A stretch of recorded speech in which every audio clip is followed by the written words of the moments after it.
When you think of the most malevolent creatures in all of Dungeons and Dragons, what's the first thing that comes to mind? For me, it has to be enormous reptilian beasts.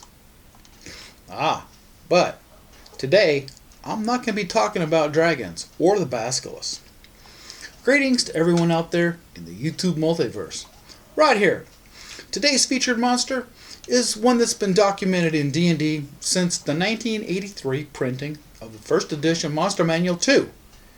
We're looking at the Behir, or Behir. Depends on where you're from, right? Feared throughout all the lands of Greyhawk and the Forgotten Realms, with very good reason. This could be because the typical adult Behir can grow up to 40 feet long and can weigh up to and over 4,000 pounds.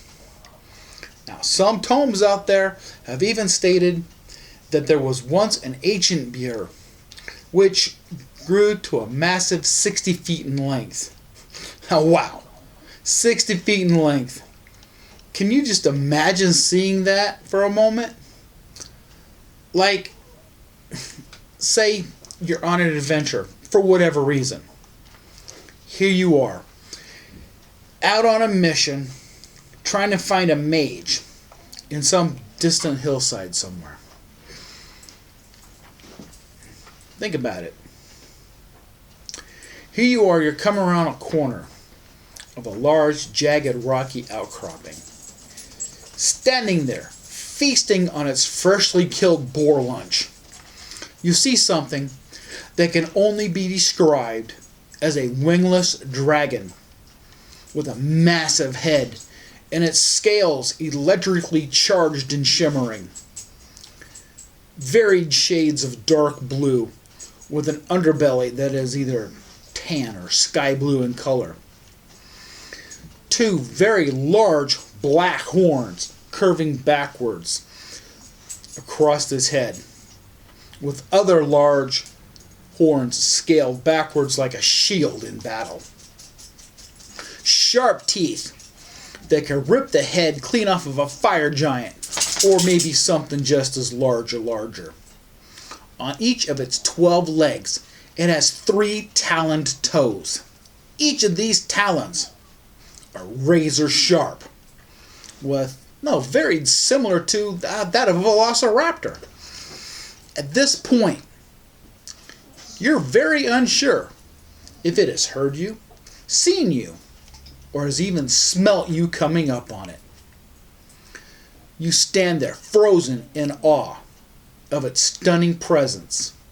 Or do you try to run away from it like death himself was on your heels? Now, wow, that's one hell of a mental image.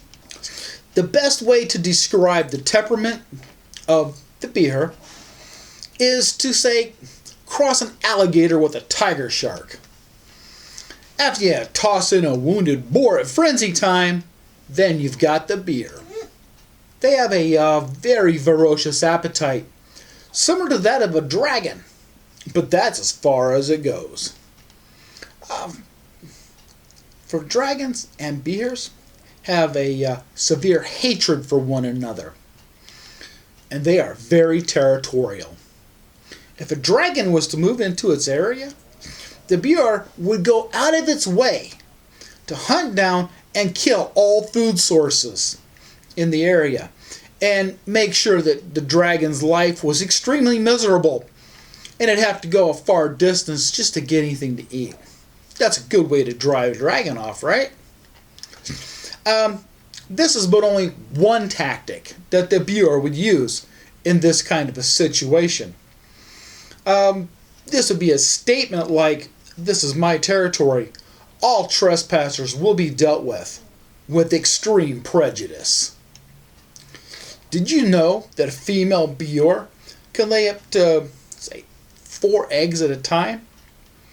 And almost always is found in her lair while laying. And I call that a very protected mother-to-be.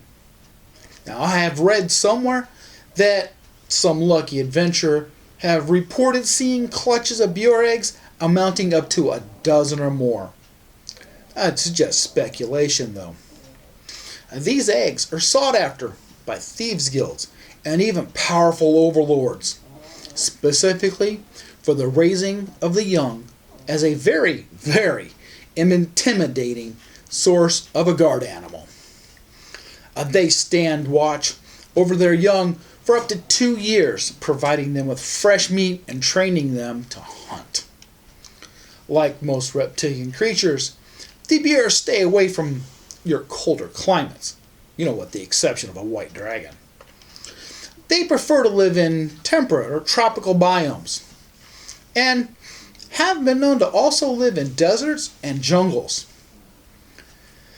They make their homes in caves of obscure hilly regions, and are often found living along cliff sides or in chasms, because the Behir is an excellent climber. Capable of raising its legs almost horizontal with its body, the Behir can slither on its belly like a python through the warrens of unsuspected cobalt or even troglodytes. And when having to cover a great distance over rugged terrain or even marshy areas, this comes in very handy. It's not often you see it, but Behirs love to just lay about basking in the sun and feasting on its preferred food, the boar. But one has to be very careful when passing through a Behir's territory, because the Behir has been known to enslave any and all humanoids that are in its territory, demanding great tributes to be paid to it, livestock, treasures, even live sacrifices are made, just for the Behir's pleasure. If a refusal or a denial is ever given, the Behir will wrap itself around its victim with its serpentine-like body, squeezing it to death like a boa constrictor, ripping it to shreds with its talons, or just swallowing it whole before you can say another word. Talk about lightning-quick reflexes. In combat, the Behir is designed for pure carnage. Using the tactical advantage, the Behir has a few preferred methods of attack. Hiding itself in the shadows on a rocky ledge or outcropping, the Behir will sit patiently, waiting for the exact moment to strike at its intended prey, either by dropping rocks on top of it, or even dropping itself down, using the element of surprise. Now, if confronted with a large number of attackers, the Behir will climb a sheer cliff just to outmaneuver and get itself into an advantageous position. Now, most attackers can't outmaneuver the Behir in this manner. If it is put in this situation, it will flee into a cave even. Now here, it can quickly slither out to a safe location, or come in behind the attacker through a hidden location. Besides, only someone who is foolish or has a death wish would even follow it into a cave. There might be its mate, or its young, or hell, all the above are sitting in there waiting to have you for lunch. Tell me down below what you think of this killing machine and how you would use it in your campaign. Besides the obvious, trophy hunting, an armor smith needing scales for shields, the alchemical elements, its blood being used for ink that's needed to scribe out lightning-based scrolls, and much more. All my resources are listed down below for you to check them out. And over here, you can find my spoiler-free review on the U-133 module. It's also featured in the Ghost of Saltmarsh, where I just happen to have a Behir waiting for my group of adventurers to stumble across. Until next time, thank you for watching. Now grab that D8 and roll damage.